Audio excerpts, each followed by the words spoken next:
অসম চৰকাৰৰ এখন অভিলাষী আঁচনি 200 বছৰীয়া চাহ উদ্যোগক সন্মান জনাই আচলতে প্ৰতিগৰাকী চাহ বা শ্ৰমিকলৈ প্ৰায় 5,000 টকাকৈ আচলতে প্ৰদান কৰিছিল, চেক প্ৰদান কৰিছিল।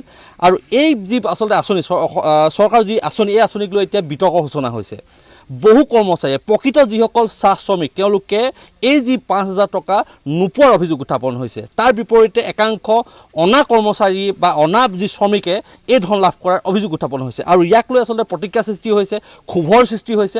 বৰ্তমান মই উপস্থিত আছোঁ মৰিয়নি দিহিঙেপাৰ চাহ বাগিচাত। আৰু এইসকল যিসকল শ্ৰমিক দেখিছে, এই শ্ৰমিকসকল কিন্তু বঞ্চিত। প্ৰকৃততে এওঁলোকৰ কিছুমানে যদি পাৰ্মানেণ্ট যি আচলতে চাকৰি কৰে স্থায়ী কৰ্মচাৰী, আৰু কিছুৱে অস্থায়ী শ্ৰমিক ৰূপে ইয়াত কৰ্মৰত হৈ আছে।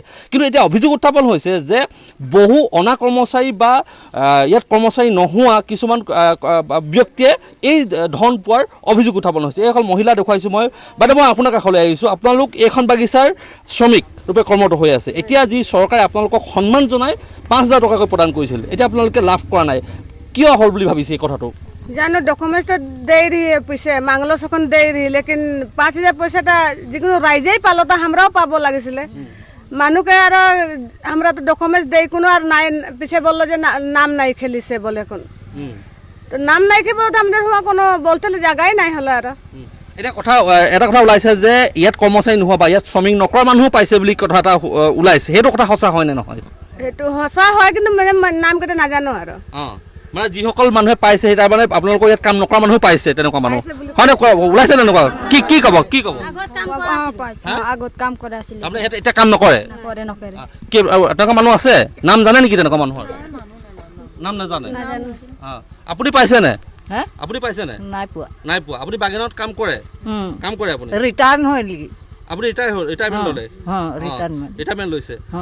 আপুনি বাগানত কাম কৰে? কৰোঁ। পাইছে নে? নাই পোৱা।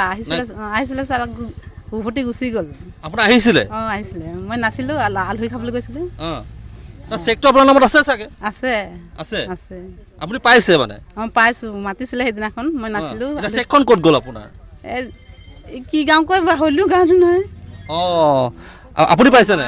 আমি নাই পোৱা। আপুনি এখন স্থায়ী কৰ্মচাৰী নে অস্থায়ী কৰ্মচাৰী, মানে কেজুৱেল কৰ্মচাৰী নে পাৰ্মানেণ্ট কৰ্মচাৰী? পাৰ্মানেণ্ট। নাই পোৱা। কি হৈছে কথাটো? এতিয়া কাহিনীটো কি হৈছে বুলি ভাবিছে ইয়াত? এই নামেই নাই বুলি কৈছে। আপোনালোকৰ নাম নাই? নাম নাই বুলি ক'লে। আৰু এটা কথা ইয়াত শুনিছোঁ যে কিছুমানে চেকবোৰ বোলে বিকি দিছে, তেনেকুৱা কথাটো সঁচা হয় নেকি? সেইটো গম নাই পাই আমি। নাপাওঁ। জানো বিকিছে নেকি, আমি গম নাই পোৱা নাই ছাৰ। ইয়াত পুৰুষ আছে, মই আপোনালোকৰ কাষলৈ যাম। আপোনালোকৰ কৰ্মচাৰী নেকি? বাগিচা কৰ্মচাৰী নেকি? কাম কৰে নেকি বাগানত? ৰিটায়াৰমেণ্ট ল'লে? আপুনি কাম কৰে নেকি ইয়াত? কাম কৰে? পাইছে নে আপুনি? আমি নাই পোৱা। কি হৈছে কথাটো? কি হৈছে ইয়াত? আমাৰ নামেই নাই বুলি কৈছে। আপোনালোকৰ ডকুমেণ্ট লৈছিলে? আপোনালোকৰ নাম লৈছিলে নে? নাই। আমি ডকুমেণ্ট দিছিলোঁ, দিয়াৰ পাছত আমাক ঘূৰাই দিলে, বোলে আপোনালোকে নহ'ব, ইয়াত যোনকেইটা কৰ্মচাৰী কাম কৰিছে তেখেতেহে পাব, তেনেকৈ ক'লে। তেনেকৈ ক'লে মই কাগজ দিছিলোঁ, ঘূৰাই দিয়ে মোক। দিয়াৰ পৰা মই গুচি গ'ল ঘৰত। পিছত তাত তেতিয়া ইয়াত আহিলে মানুহকেইটা পাছ থাকিবলৈ, তেতিয়া কৈছে মৰা মানুহ যেতিয়া নাম আহিলে, মৰা মানুহৰ নাম আহিছে? মৰা মানুহ নাম আহিলে, তেতিয়া আমাৰ তিনিটা মানুহৰ নাম এখানে নাহিলে, সেইটো মই ধৰি বহিলোঁ। তেখেতে কৈছে বোলে হ'ব বাৰু, কেতিয়াবা মিলাই দিম। মিলাব ক'লে নহয় নে এইটো, এতিয়া নাদি দেখে হ'ব পাৰে, তেনেকৈ ক'লোঁ। বোলে নহয় তুমি বেছি হালা কৰিছা, আৰু হালা কৰাৰ নিয়ম নহয় নহয়, এইটো গভৰ্ণমেণ্টে কানুন হৈছে। এটা গুৰুত্বপূৰ্ণ অভিযোগ উত্থাপন হৈছে যে মৰা মানুহৰ নাম আহিছে, কিন্তু জীয়াই থকা মানুহৰ নাম কি কৈছে? আমাৰ বলে ছোৱালীকেইটা কাম কৰা আছে আমাৰ বাগানত, ইয়াৰ নাম নাই। আৰু যে মানে কি বাগানত কামেই নকৰে তাৰ নামত আহিছে চেক। বাগানত কাম নকৰা মানুহৰ নাম আহিছে? আহিছে তো। কোন মানুহ? তেনেকুৱা নাম আছে নেকি আপোনালোকৰ হাতত? আছে তো, বাবু ষ্টাফৰে মায়ে হ'ব, ষ্টাফে কাম কৰে বাবু, তাৰ মায়ে কেইটাই পাইছে চেক। ষ্টাফত কাম কৰা বাবুৰ মাকে পাইছে? মাকে পাইছে। আৰু আমাৰ ছোৱালী বাগানত কাম কৰে নাপায়। তুমি বাগানত কাম কৰা? তুমি আমাৰ ফেক্টৰীত কৰিছিলে। কি কৈছিলা? মানে কাম কৰিছিলে, এতিয়া তুমি আবেদন কৰিছিলা নেকি এইটো কাৰণে? কৰিছিলো, নিদিলে। নাই দিয়া। নিশ্চয়কৈ এনেকুৱা ধৰণৰ বিতৰ্ক আছে, বহুতখিনি অভিযোগ প্ৰতিভিযোগ আছে। কিছু লোকে অভিযোগ উত্থাপন কৰিছে যে মৰা মানুহ বা যিটো মৃত্যু হোৱা শ্ৰমিকৰ লাভ কৰিছে, আৰু ষ্টাফৰ যিসকল বাবু হয়, বাবুৰ ঘৈণীয়েকে আচলতে ইয়াত পত্নীয়ে ইয়াত এই যি 5,000 টকা লাভ কৰিছে, এনেকুৱা ধৰণৰ অভিযোগ উত্থাপন হৈছে। আৰু ইয়াক লৈ আচলতে ব্যাপক প্ৰতিক্ৰিয়া সৃষ্টি হৈছে, ক্ষোভৰ সৃষ্টি হৈছে।